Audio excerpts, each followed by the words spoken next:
I'm 26 and my sister is 15. Our parents died in a car crash 4 years ago, and since then, I have been her legal guardian. It's been tough. I went from a single man, freshly graduated, great job, for a single person's income, and complete freedom to having to take care of a grieving child while I was grieving myself. I make enough for us to get by, but not much more. My sister came crying to me today. She admitted that she's pregnant. She said they didn't use birth control, but he pulled out. Apparently, it's some kid in his class. I comforted her, told her it was going to be okay and that we'd get through this.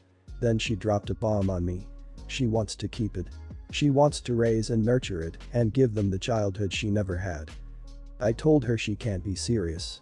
She's way too young to care for a child. Hell, she's too young to get a job in most places. That if she keeps the child, I'm the one who will be bearing that responsibility. Sure, she can make minimum wage, but at least where we live, it's simply not enough to get by, and I'm simply not in the place in my life where I can afford to take care of another child. She told me that she doesn't expect me to be the parent, and I told her that it didn't matter what she expected. The bottom line is that as her legal guardian, I'm the one who will be responsible for the child, by law, until she turns 18. That I'm the one who'd be awakened to a 3-month-old throwing a tantrum at 3 a.m., regardless of what she expects. That I'm the one who's going to have to babysit when she works or goes to school, because there'd be absolutely no way she can afford an external babysitter. She then got angry and said, "Well, I'm keeping it, whether you like it or not." I told her she very well can make this choice, but then I'd have to make my own choice, and that I will no longer be her guardian. I'd give her up to our grandparents. They're very strict Christian and would have no problem forcing her to give her kid up for adoption, then making her life a living hell for all this. It's the reason she begged to live with me over them. They're not great people. She's been distraught, telling me I'm a horrible person and that she hates me for trying to force her to give away the one thing she loves the most. I tried comforting her. I know she's going through crap, but I just can't raise another child. My life was already put on hold when my parents died, and another halt when I had to take care of my sister. I just can't afford, financially or emotionally, to take care of another kid I didn't ask for. I just can't. And I don't want to either. Am I being unreasonable to want her to not keep the baby and send her off to her grandparents if she chooses to? Not the idiot, but it's not your call or responsibility who the new legal guardian is. Sister can ask for emancipation, which the court might well grant under these circumstances. If you're in the US, she is probably entitled to survivor benefits through Social Security, which would help with the finances. Or she could ask to go into foster care or find a guardian on her own. Would be no idiots here if she would name the father, but she is the idiot for implicitly expecting you to pay in father's stead. Not the idiot, you've already sacrificed so much of your life for her sake. She has no idea what she's getting into and can spout all the stuff she wants about you not having to raise her kid. It's a lie, and you won't just be raising her kid until she's 18, she'll probably want to go to college. It's also gonna take her time to get settled and find a job if she graduates. Don't feel guilty, it's okay to put yourself first. Your ultimatum is completely fair. Not the idiot. She has no idea what kind of struggle is in her future. I know from experience, I got pregnant at 15 as well. I barely made it through high school, and I had both my parents, the father of my child, and my oldest sibling helping me the whole way. Finances and child rearing aren't the only problems she will face. I can guarantee she will slowly lose a lot of her friends. She will always feel as though he missed out on her childhood or teenage years. It's not easy juggling school, work, and raising a child. She can forget about having a life of her own for at least 3 or 4 years. I'm a big guy. I'm 6.11, currently around 470 pounds, and I powerlift. I live in a small community where we happen to get a lot of tourists during the summer months. I was out pushing my son in his carriage on a fairly scenic trail that can be traveled by both motorists and pedestrians. I came to a turn in the road when I seen a couple, who I find out aren't from here, standing outside of their car, which had its back end hanging off the side of the path, the rear tires hooked on the curb, and rocks off the side. Wasn't dangerous, it's a tiny 5-foot hill they got stuck on when trying to back up, but it happened in such a way the car was good and stuck. I went over and asked if they needed help, and we talked about the situation. I walked down the hill and looked at the way they were stuck and figured I could probably just muscle it enough to free the back tires and get it back onto the road. I told them this and asked if they'd stay with my son while I tried. The guy starts protesting, telling me he doesn't want me to hurt myself, saying he already planned to call someone and that I didn't have to bother. She tells me that it'd be a great help and that if I don't mind she had no problem with it and would appreciate it. So figuring the guy was just being courteous, I assured him it was no imposition and started down the hill while she stood with my son. The guy follows me down, insisting I don't bother and it's fine, and that I really shouldn't. I repeatedly assured him it's fine, and then jokingly say I already got her hopes up, I don't want her coming after us. He goes quiet and goes back up the hill. I brace myself and get the back tires up and the car securely over the embankment. She starts whooping and clapping, gives me a quick hug, and thanks me. She asks if she can take my photo, and I agree and pose kneeling down by my son in his carriage and giving a thumbs up. He asks her if he can thank me privately, and she gets back into the car. I offer my hand and tell him he might want to go to a garage in case, and that I hope he enjoys his trip and he doesn't go for a handshake. Instead, he tells me I humiliated him in front of her and that I had no business showing him up like that or taking a photo.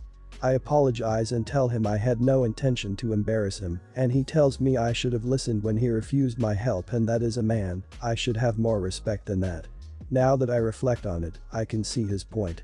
No guy likes being made to feel small in front of his partner, and he did tell me no thank you. I can see why her cheering would hurt his pride. I'm wondering if I crossed a line by not listening. Not the idiot, I'm going to take this to another level. You have a problem and along comes this guy pushing a child in a stroller and he lifts your car so you don't have to wait for a tow truck. So to summarize, a guy is really strong and is comfortable enough to care for his son in public. He knows what's important in life, caring for a child while still taking care of himself physically. Obviously a great catch. I'm not surprised the other guy felt threatened, but it's still a weak move to whine at a stronger person. Not the idiot. I am nowhere near as big as you, 6'3", 250 pounds, and I would have told you not to worry about it, mainly because if you did get hurt I wouldn't want to be responsible. But if you walked over and muscled the car out of the ditch I would have been insanely impressed and probably yell out holy crap. I would not feel emasculated, and if my girl said something my response would be something like, well, yeah, this guy was 7 and like 400 pounds, he was built like a goddamn tank. Compared to him I look like a freaking anorexic hobbit. Not the idiot, because it wasn't your intention to humiliate anyone. You just wanted to help out. I carry a battery jump box in my car and offer to help when I see someone with a dead battery. I'm not there to shame them for not being able to do it themselves. In retrospect you realized why he was upset and are understanding of that, so that makes you even less guilty. Obviously he's a bit insecure and you must have struck a nerve. And yes, it most definitely sounds like a humble brag. But not the terribly annoying kind, so it's all good in my book. Keep on helping people. My daughter is 16 and will be 17 in August. In September, I'm going to move her across the country because she will be starting college at a very good school. She skipped a grade, graduated high school a year earlier than her peers. Last week my daughter graduated high school. We packed up her room, the essentials, from her mom's house. We divorced, as she won't be going back to live there. We're going straight from my house to her college dorm. A few days ago, my daughter asks me for a ride to my friend Tony's house because she is getting a tattoo. I was surprised because she never mentioned this to me before. It was definitely framed to me as if this was already approved, she just wanted to go with me to get it done. We stayed up all night looking at designs, coming up with colorways or shading, and deciding on location. The next day we went to Tony's and she got a small 2x4 tattoo above her ankle. I've known Tony since high school, he's been a tattoo artist for 20 years. I completely trust everything he's associated with when it comes to tattoos. He even did my first tattoo when we were in high school. The entire experience was actually a blast for me. I haven't felt that close to my daughter in years, we really bonded over the whole thing. To see the guy who gave me my first tattoo also give her her first made me shed a tear. Of course the next day she posts pics online and her mom flips her crap. She calls me screaming about how irresponsible I am. I honestly didn't know her mom wouldn't be okay with it. She has tried her hardest to cut me out of all decision making about daughter, so the norm is they make the decisions amongst themselves, and I'm just sometimes along for the ride and to pay. She's also cut me out of multiple milestones in daughter's life. Graduations, performances, games and so. Until daughter was old enough to tell me directly, I was never invited, so I missed a lot of moments. Obviously, daughter was aware of this, which is why she simply stated to me I'm getting a tattoo instead of asking me. I definitely reprimanded her for misleading me, but otherwise, what's the big deal? Ex-wife has been okay with her having love life since 13, picked her own high school and college, is fine with her moving across the country in a few months to attend and live by herself. Why are we acting like she is not capable of deciding this on her own?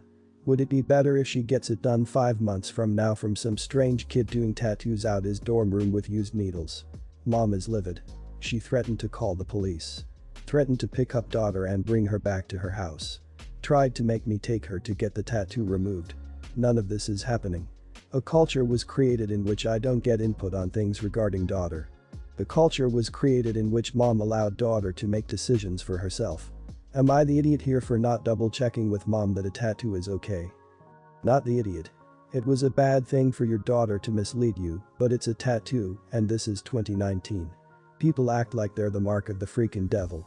If she's adult enough to go to college, she's adult enough to make decisions about her own body, especially since, as you said, she's been making decisions about her body from a young age. Her mother needs to chill out. It happened. The police aren't going to care. Getting it removed is asinine. Should you have checked in? Probably. But it's done and I'm glad you and your daughter had that moment. You're the idiot.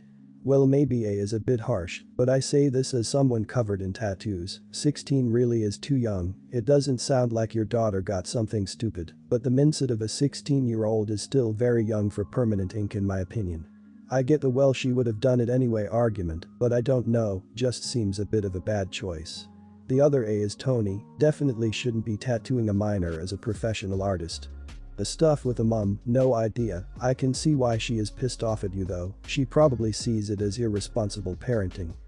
You're the idiot, tattooing a child is illegal and classified as assault. Furthermore, you took her to your friend's house, unbelievably unsanitary no matter how long he has been doing it, and not a professional studio meaning you knew this was wrong. Her mum has a right to be mad, you allowed your daughter to get a permanent mark when she hasn't 100% stopped growing yet by a guy she doesn't know at his house. I only hope your daughter doesn't get an infection. I am a person who when 17 got a tattoo in someone's house by a professional. Regret that tattoo so freaking much. My partner, 30, and I, 29, live in a building with dozens of apartments. As soon as we moved in about a year ago, our next door neighbors immediately started harassing us over every little thing. There's a leak and it must be us. Something's wrong with the electrics, it must be us. There is a noise, must be us. They have complained about how loud, often and long we take showers, they are bothered by how loud our AC is, they have questioned us about how many people actually live in our apartment after we had some friends over, and so on. I thought they were just crazy annoying old people at first, but a couple of months ago, I overheard them in the hallway and they used very colorful language to talk about us. So instead of continuing to walk on tiptoe and turn off the AC and not have people over, we decided to make love audible. We only do it before 10 p.m. and quietly enough so that it's not an actual disturbance to other people, so they can't call the cops on us. Our bedroom, living room and bathroom share a wall with this couple's apartment, so they can probably hear us wherever we decide to do it. We talked about this to several of our friends, and everyone accused us of being idiots. Our friends think we should have called someone as soon as they started bothering us, but seriously, who? The police. The old people's home. And tell them what, a couple of 70-year-olds are bullying us. Anyway, our friends think we should stop doing it. But since we've been doing it, not only do the neighbors not complain to us anymore, they don't even say hello. We consider our problems to be solved at the low price of loud love. I get that it's obnoxious and embarrassing, but so far, diplomacy, smiling, compromises, or fighting with them hasn't worked. Besides, we're not making love much louder than at our old place, where the isolation was good enough not to be heard, so we're not being extra nasty. I don't know, are we in the wrong here? Should we stop? Not the idiot. I don't get people who choose to live in shared spaces like apartments and expect to have complete silence and solitude to the degree that you want to be unaware that other people exist. I have a crappy, inconsiderate idiot neighbor who has zero regards for neighbors and is best suited for life on a farm in prison. He is part of the reason I am moving out at the end of the month. I would love to send him their way and let them experience a real crappy neighbor with no regard for shared spaces. If all else failed, good on you for finding a workable solution. Not the idiot. It seems like all old people have a problem with young people living near them. Seriously, our downstairs neighbor in our one apartment literally had an issue with us walking around in our own apartment and having conversations. We were quiet people. If you live in an apartment, there is going to be noise. If you don't like it, get a house in the country. And she threw a fit about me wearing shoes down the stairs. She thought I was purposely trying to make her life hell, when really I didn't care. I was just going to and from work and out with my friends. I'm 28, girlfriend is 27. She has a 2-year-old with her ex, 28. They have joint custody. I own my own house, she has an apartment, he has an apartment. We've been dating for 7 months. My house is closer to the daughter's daycare than my girlfriend's apartment. So I offered to her to hang out at my place, and then we'd all have dinner together a couple of nights a week. Whenever the girlfriend doesn't have her daughter with her, nightly dinners are usually a thing anyways, so instead of 4 times a week, it happens every day a week. And I don't mind. The problem is I get home from work about 2 hours after daycare is over. So she spends those 2 hours playing with her daughter in my living room, giving her a snack, etc. I'm getting tired of the snacking, because her idea of snacking is giving her a bowl of Cheerios or crackers, or whatever. The bowl inevitably gets toppled or spilled onto the floor within 10 seconds, and the daughter smooshes them up, leaving crumbs everywhere. The girlfriend doesn't clean it, and I have to clean it when I get home. But sometimes I don't catch it all, especially when she decides to smoosh cookies into my couch cushions. I've started to get ants localized in my living room. I've never had ants before, and I worry about what's next. Cockroaches. Mice. I warn her to be more attentive to her daughter and if she makes a mess to clean it up. I even bought her some bowls that suction cup to my coffee table, so it at least prevents a mess, but she doesn't use them and doesn't clean up. I told her the nuclear option is coming, no more daughter at my house until she's capable of being cleaner, and the girlfriend says I'm punishing the child for something she can't control. I'm not punishing the daughter, I'm punishing my girlfriend. If she won't clean up the mess her daughter makes, then I don't want an opportunity for the mess to occur. The daughter isn't the issue, the girlfriend is the issue, by not cleaning up or being attentive enough. Well, it happened. I banned the daughter from coming here after daycare. This puts pressure on my girlfriend because if she wants to have dinner with the 3 of us here, she needs to travel 40 min home, wait until I get home, and then another 40 min here. This isn't the only time, but money. She called me an idiot for making the life of a single mom harder, but she dug her own grave. Am I the idiot? Not the idiot. I have a small daughter who often snacks around the house.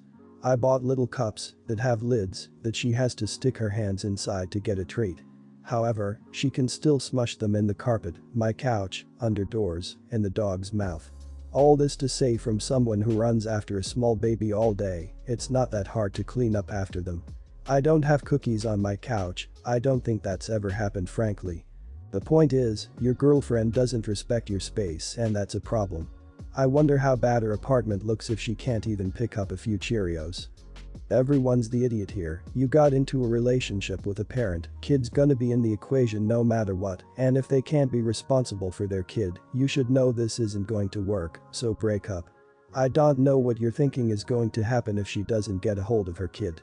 If you keep dating, it's gonna get serious. If it gets serious, you're going to be moving in together. If you move in together, the kid is going to make a mess in your place.